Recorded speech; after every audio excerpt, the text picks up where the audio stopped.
¿Cómo están, compañeros? Buenas tardes. Pues vamos a implementar esto. Nunca lo he hecho y disculpa todos los problemas técnicos que esto genere. Eh, Me gusta mucho dar repasos, así que siempre, y me gusta, la única vez que lo he dado es en persona, en vivo. Pero como tiene muchos problemas en cuestión a organización, ¿verdad? De dónde nos vemos, eh, la hora, etcétera, y pues faltan muchos. Entonces, pues se me hace más práctico en este sentido. Y vamos a empezar a hablar de la membrana membrana celular, ¿verdad? Es un repaso, vaya, de lo que vimos en la semana. Entonces vamos a mencionar esto, ya se los había mencionado, en qué consistía. Toda la membrana celular, ¿verdad? Vendría siendo esto. Todo esto es el contorno de la célula. Todo esto es parte de la membrana. Este es el citoplasma, todo esto es la membrana. Y esas prolongaciones que se emiten son las llamadas microvellosidades. Todo esto, ¿se acuerdan el ejemplo que les ponía? Que esta era una célula y estas eran las microvellosidades, ¿verdad? Es parte de la membrana. Las microvellosidades son parte de la membrana, e incluso son prolongaciones de la membrana plasmática. Todo esto. Y luego vamos a ver ya en epitelios, de hecho ya la doctora se los comentó, que esto, lo que forma la estructura de una microvellosidad, pues no son más que filamentos de actina, filamentos delgados, filamentos de actina. Imaginemos que esta microvellosidad es un muro, es una pared. No, más bien es un muro. Los muros son los que sostienen las paredes. Entonces imaginemos, para que no batallen las esquinas de las paredes, ¿verdad? Ahí se encuentran los muros. Todo muro está, como quien dice, por dentro está reforzado obviamente con cemento, con grava, arena, agua y varilla, lo más importante. Entonces imaginemos que la varilla son los filamentos de actina, son los que le dan ese soporte a la estructura. Y ya los demás materiales pues son las proteínas, que ya lo veremos en epitelio, pero son las proteínas que interactúan. Imaginemos que aquí va una fibra de actina y inmediatamente va otra, pero estas están interactuando entre sí mediante ciertas proteínas que ya vamos a ir viendo. Igualmente se anclan en la punta de la microvellosidad, en las paredes, pero está interactuando ¿con qué? Con la membrana celular. Entonces, como si vemos, toda esta estructura está formada por filamentos de actina que llegan hasta una red terminal o hacia una red de actina, filamentos intermedios, que está anclada, vaya, es para que se quede anclada aquí. Imaginemos que este es el muro y ese es el piso y esto ya vendría siendo el subsuelo, que es donde se ancla el muro, en este caso la microvellosidad. Las microvellosidades es un adelanto de epitelios, pero tienen la función de absorción. Entonces, ¿dónde lo vamos a ver? Bueno, pues en tejidos o en órganos que tengan esa función, una función de absorción. ¿Cómo qué? Como todo el tubo digestivo, ¿verdad? El tubo digestivo, intestino delgado. En el intestino delgado principalmente vamos a ver abundantes microvellosidades para la absorción, en este caso de nutrientes, de agua, moléculas, etc. Y esto pues ya se cansaron de escucharlo, ¿verdad? De repetirlo. La doctora, yo, Jack. Todo esto pues son el glucólisis, que no es más que glucoproteínas. El glucólisis, que son carbohidratos más que nada, son carbohidratos, y ya les había mencionado la función. Tiene una función tanto protectora, una función de reconocimiento. Por ejemplo, protectora en el intestino delgado para proteger de tantas fuerzas de cizallamiento, tantas fuerzas de fricción que genera el paso del alimento, por así decirlo. Y por ejemplo, también les había mencionado que eran de reconocimiento. Vamos a ver que en los eritrocitos tienen muchos carbohidratos en su membrana.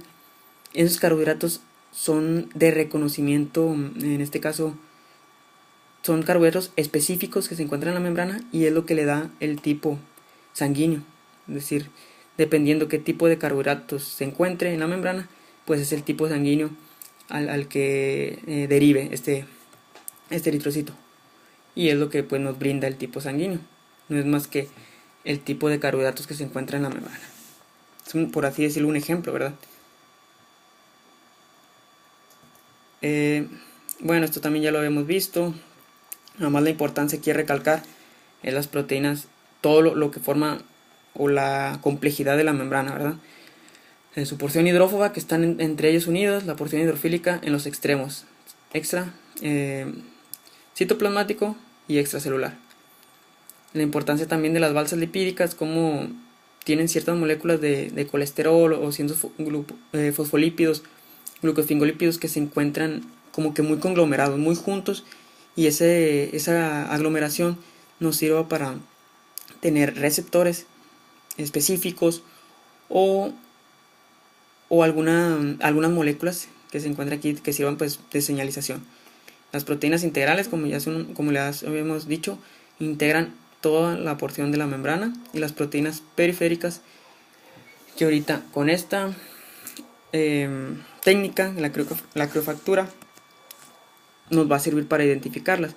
La cara E, mediante el método de criofactura podemos abrir la membrana. Era el ejemplo que les había puesto del sándwich.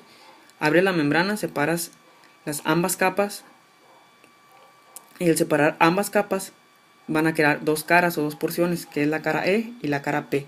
La cara E es la porción interna de la porción externa. Suena confuso, ¿verdad? Y sí es confuso, lo sé. Lo expliqué muy braviado. Pero que no se confundan, esta vendría siendo la cara E de externa. O sea, tú partes la membrana en dos. La cara E vendría siendo la que apunta o la que da hacia el espacio extracelular. Espacio extracelular.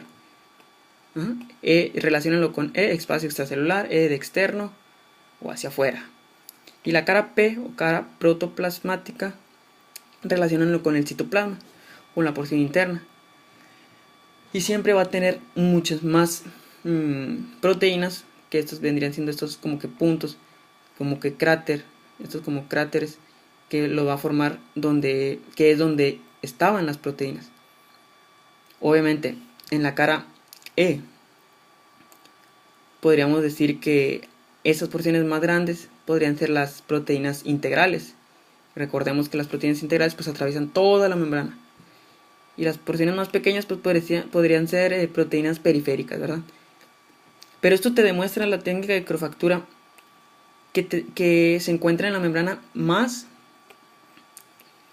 proteínas periféricas a nivel intracelular o a nivel citoplasmático, ¿verdad?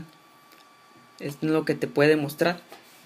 Y la técnica pues consiste en que congelas la célula, o sea, literalmente creo que es en nitrógeno líquido, hasta 150 grados bajo cero, pero antes le pones como que un recubrimiento, lo cubres, la bañas la célula con glicerol, que hagan de cuenta que va a ser como el papel contact, la va a recubrir todo el contorno de la célula, y al momento de congelar no se forme como que piedritas, o no sé, o quede como que congelada, que quede lisa, vaya.